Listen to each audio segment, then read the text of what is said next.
Hello everyone, जय हिंद। आज है 1 अप्रैल और आज के इस वीडियो में हम 1 अप्रैल से बनने वाले करंट अफेयर के सभी इंपॉर्टेंट क्वेश्चंस को डिस्कस करेंगे। चलिए रिवीजन कर लेते हैं। कल हम लोगों ने डिस्कशन किया था कि संघाई कॉरपोरेशन ऑर्गेनाइजेशन की जो राष्ट्रीय सुरक्षा सलाहकारों की बैठक है दिल्ली में आयोजित की जा रही है। अमेरिका का जो सिलिकॉन वैली बैंक है जो कि अभी हाल ही में दिवालिया घोषित हुआ था, इसे फर्स्ट सिटीजन बैंक ने खरीदा है जो कि अमेरिका का 30वां सबसे बड़ा बैंक है।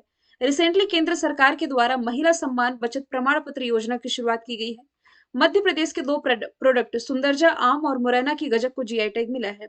मनरेगा के तहत सबसे ज्यादा रोजगार देने वाला राज्य सबसे अधिक मजदूरी देने वाला राज्य बना है हरियाणा, 357 रुपए प्रतिदिन।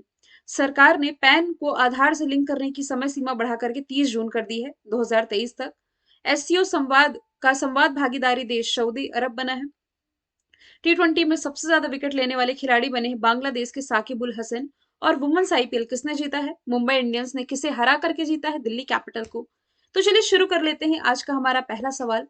दुनिया की पहली 7.2 मीटर ऊंची ट्रेन हाल ही में किस मार्ग पर इसका ट्रायल किया गया?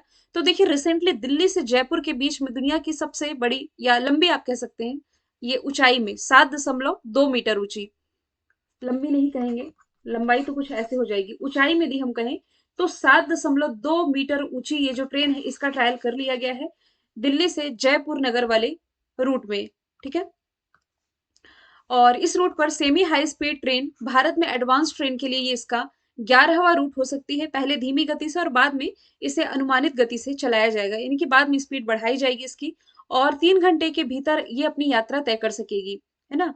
यदि हम देखें तो दिल्ली से राजस्थान, राजस्थान की कैपिटल जयपुर, तो अभी जो 4.5 घंटे का समय लगता था ये अब 3 घंटे में अपनी यात्रा पूरी कर सकेगी। थोड़ा सा इंडियन रेलवे के बारे में जान लेते हैं। देखिए, इतना बेसिक आप लोगों को मालूम है कि भारत में जो रेलवे है किसकी देन थी? लॉर्ड डलहौजी की देन थी। भारत में जो पहली ट्रेन चलाई गई थी, कब चलाई गई थी? 16 अप्रैल 1853 को चलाई गई थी। कहां से कहां तक चलाई गई थी? तो ये मुंबई से थाने के बीच 34 किलोमीटर तक चलाई गई थी।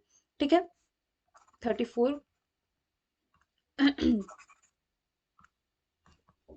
प्रेजेंट टाइम में हमारे रेल मंत्री कौन हो जाएंगे? रेल मंत्री हो जाएंगे अश्विनी वैष्णव। अश्विनी वैष्णव। और रेलवे बोर्ड के अध्यक्ष और सीईओ कौन है? तो वो अनिल लोहाटी हैं। यहां लिख देती हूं मैं, रेलवे बोर्ड के जो अध्यक्ष और सीईओ अभी हाल ही में बनाए गए हैं, ये बनाए गए हैं अनिल लोहाटी। पूछा जाए कि रेलवे बोर्ड का गठन कब किया गया था, तो ये 1905 में इसकी स्थापना की गई थी, है ना। रेलवे से यदि आप रिलेट करोगे तो दो ट्रेनों के बीच की टक्करों को रोकने के लिए एक नई टेक्नोलॉजी कवच, ये इंडियन रेलवे के द्वारा शुरू की गई है। 2030 तक रेलवे ने खुद को जीरो कार्बन उत्सर्जन बनाने का लक्ष्य रखा है। ठीक है। अच्छा चलो, ऑप्शन से यदि हम देखें तो आप रिलेट करेंगे। भारत में जो पहली बुलेट ट्रेन है ये चलने जा रही है अहमदाबाद से मुंबई के बीच, है ना। किसके सहयोग से? तो ये जापान के सहयोग से। अभी रिसेंटली सबसे लंबी रेस, एशिया की सबसे लंबी रेस का आयोजन किया गया था श्रीनगर, जम्मू कश्मीर से तमिलनाडु के बीच में। और आप लोगों को एक क्रूज याद होगी, गंगा विलास क्रूज, दुनिया की सबसे लंबी क्रूज सर्विस जिसने अपनी पहली यात्रा 3200 किलोमीटर की दूरी ये तय करी थी। कहां से कहां के बीच? तो उत्तर प्रदेश के बनारस और असम के डिब्रूगढ़ के बीच। तो इसी से मिलता जुलता ये ऑप्शन आप रिलेट कर सकते हो। आगे चलते हैं। एसोचैम के नए अध्यक्ष कौन बने? अभी तक आप सुमंत सिन्हा पढ़ते थे। ASSOCHAM associated chamber of commerce and industry इसकी फुल फॉर्म बनती है। तो इसके नए अध्यक्ष का पदभार संभाल लिया है अजय सिंह ने। ऑप्शन नंबर बी इसका राइट आंसर हो जाएगा। साथ ही इसमें संजय नायर जो है ना, ये इसके उपाध्यक्ष बने हैं। एसोचैम की स्थापना 1920 में की गई थी, जो कि एक गैर सरकारी व्यापारिक संघ है। हेडक्वार्टर इसका दिल्ली में हो जाएगा। यदि आप लोगों को याद हो तो हाल ही में भारतीय मूल के जो नील मोहन है यूट्यूब के सीईओ बने हैं। बीसीसीआई के जो अध्यक्ष है रोजर बिन्नी है। और recently press trust of India के जो अध्यक्ष हैं राजेश मल्होत्रा बन गए हैं। आगे चलते हैं। डब्ल्यूएचओ ने किस देश को मलेरिया मुक्त घोषित किया है? तो रिसेंटली देखिए, ताजिकिस्तान और अजरबैजान बोथ है, एंड भी इसका राइट आंसर होगा। इन्हें मलेरिया मुक्त घोषित कर दिया गया है। यहाँ जो प्रयास किए गए मलेरिया को खत्म करने में, इसकी सराहना की गई है डब्ल्यूएचओ के द्वारा, है ना। देखिए, किसी भी कंट्री को प्रमाणीकरण तब दिया जाता है जब एनाफिलेज मच्छरों द्वारा ये जो मलेरिया का संचरण की श्रृंखला है पूरे देश में लगातार कम से कम 3 वर्षों तक बाधित रहे, यानी कि केसेस नहीं मिलते हैं 3 साल तक, तब ये प्रमाण पत्र मिलता है। तो डब्ल्यूएचओ ने अभी तक टोटल 41 देशों को और एक क्षेत्र को मलेरिया घोषित किया है, जिसमें कि यूरोपीय क्षेत्र के 21 देश शामिल है। 41 देश है और यूरोपीय क्षेत्र को मिला के देखें तो यहाँ से 21 देश। भारत में मलेरिया मुक्ति का लक्ष्य देखो 2027 तक मलेरिया मुक्त, लेकिन उन्मूलन का लक्ष्य 2030 तक है। यदि आपसे एग्जाम में पूछा भी जाता है मलेरिया मुक्ति, ऑप्शन में 2030 है, वो भी सही है। उन्मूलन का लक्ष्य 2030 लिखा है इसमें, और मलेरिया मुक्त ये 2027 तक का टारगेट है ना। आप ये सेंट्रल एशिया कंट्री देख रहे हैं, यहीं पास आप देश देख पा रहे हैं, ये है ताजिकिस्तान, जिसकी कैपिटल क्या हो जाएगी, ताजिकिस्तान की कैपिटल हो जाएगी दुशांबे। और फिर इसकी जो करेंसी हो जाएगी ये हो जाएगी ताजिकिस्तानी सोमानी है जहां तक। एक सेकंड रुकेंगे, हाँ सोमानी ही है श्योर। अब अजरबैजान की लोकेशन देखेंगे तो ये है अजरबैजान, जिसकी कैपिटल आपको बाकू दिखाई दे रही है, और इसकी जो कैपिटल है अजरबैजानी मनत हो जाएगी। तो दोनों कंट्री की आप लोगों ने लोकेशन देख ली।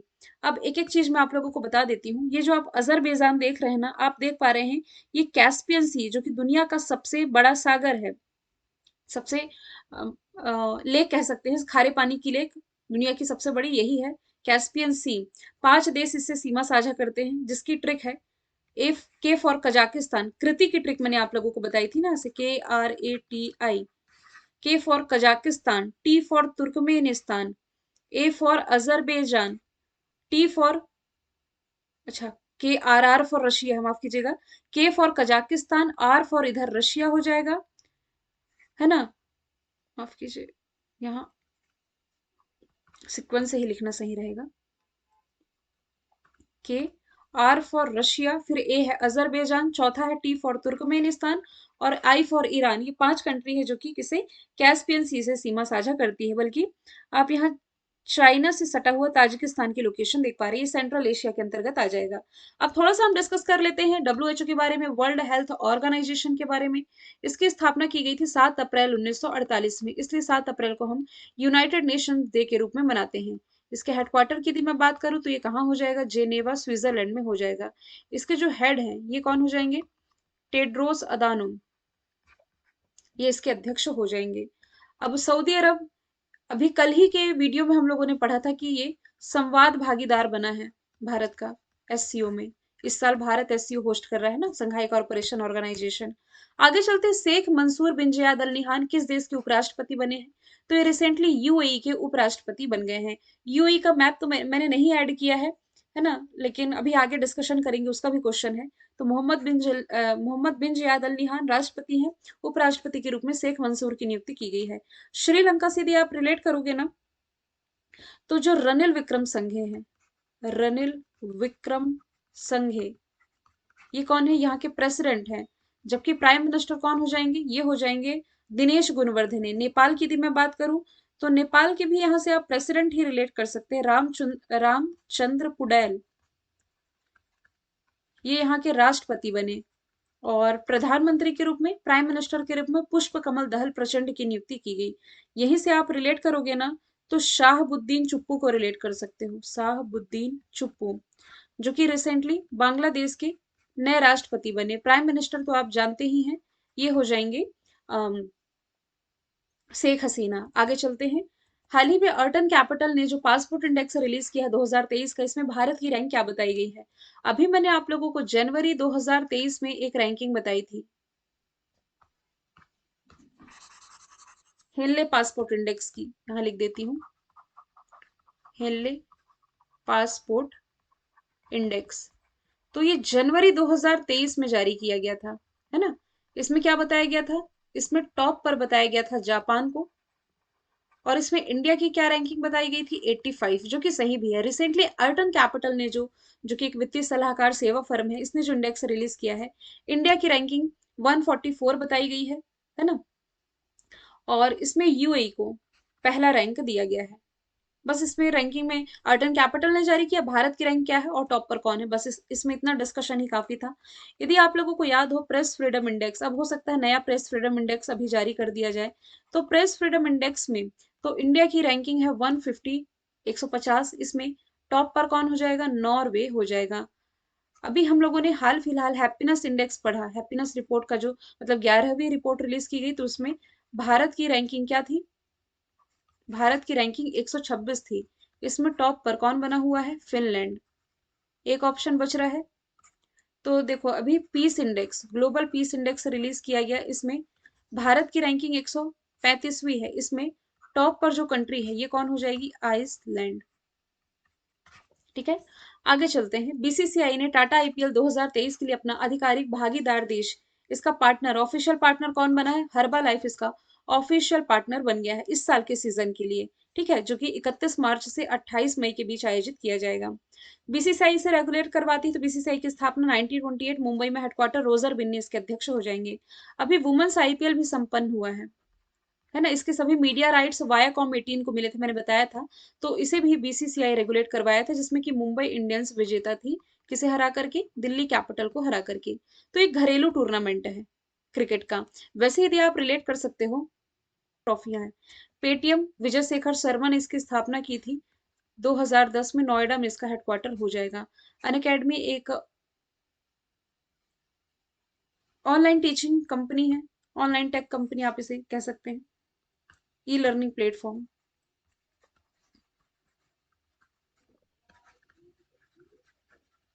फोन पे, समीर निगम, अच्छा यहाँ से फॉर्मेशन ईयर इसका 2015 है।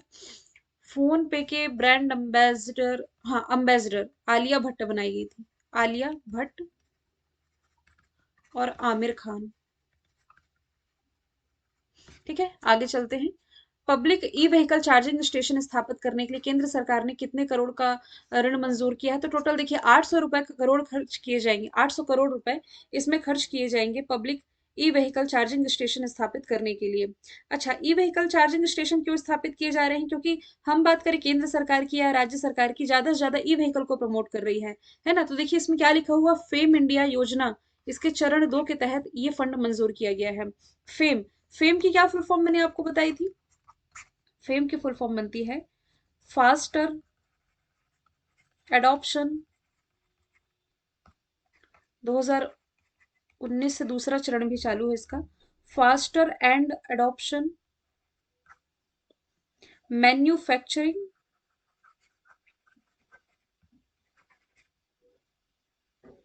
TURING है ना, समझ जाएंगे।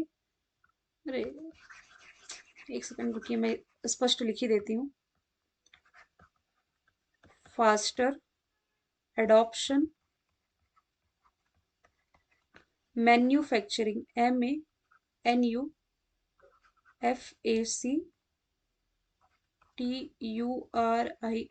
Manufacturing of electric vehicle. मतलब ई व्हीकल को, ऐसे लोग जो ई व्हीकल खरीदेंगे उन्हें मतलब सब्सिडी प्रोवाइड कराई जाएगी, ऐसा टाइप से था। 2015 में आई थी योजना, इसका जो दूसरा चरण है ना, ये 2019 से चल रहा है।